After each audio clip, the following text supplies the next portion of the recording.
The deleted scene from Forbidden Planet, 1956, refers to a section of footage that was created during early production, but ultimately removed after technical evaluation, editorial review, and studio-level decision-making determined it did not meet the standards required for inclusion in the final cut.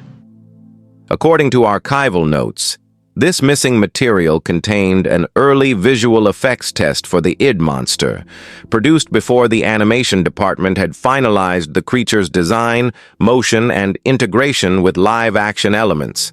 In this version, the effects team had only completed initial line tests, partial overlays, and rough animations that revealed the underlying technical methods used to create the creature.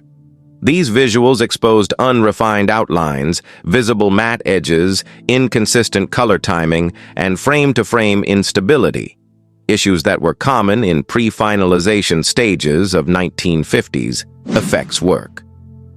Studio reviewers concluded that presenting the monster in this unfinished form would reduce its intended ambiguity and weaken the symbolic interpretation central to the narrative.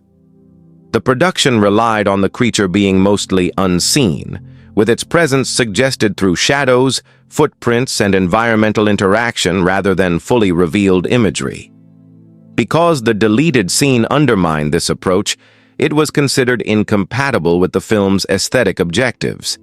Test audience feedback indicated that the rough imagery drew attention away from the plot and highlighted mid-century limitations in compositing and animation technology. This reaction was viewed as problematic because it disrupted immersion, caused viewers to focus on the mechanics of the effects rather than the thematic material, and created inconsistencies in visual style across the film. Additionally, editors found that the scene's structure created redundancy with later sequences that already communicated the necessary narrative information.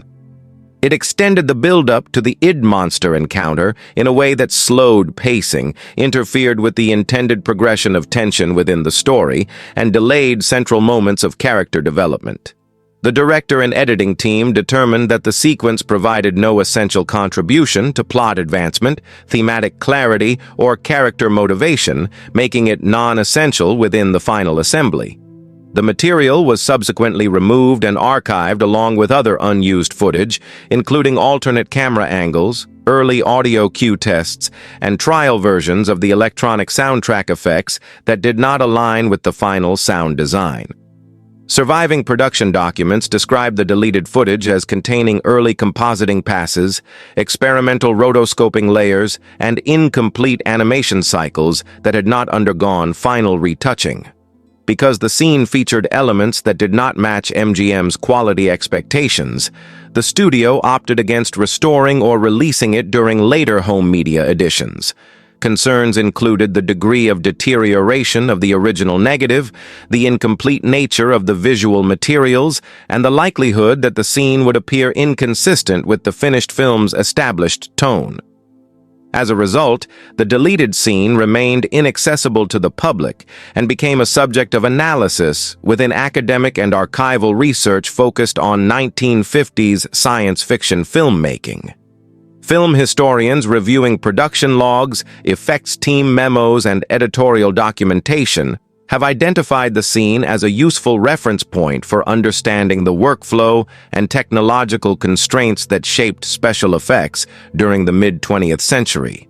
It offers insight into how filmmakers balanced practical limitations with creative intention, how sequences were evaluated for narrative efficiency, and how studios determined what footage aligned with brand appearance standards. Researchers also note that the deleted scene illustrates the iterative nature of visual effects production, showing how preliminary animations differ significantly from final results. Although no visual copies have been publicly released, the textual evidence surrounding the sequence provides a detailed record of why the footage was created, why it failed to meet the required threshold for inclusion, and how it fit into the larger editing strategy behind Forbidden Planet. The absence of the scene has contributed to continued interest from collectors, archivists, and scholars who analyze available documentation to reconstruct the decisions that shaped the final form of the film.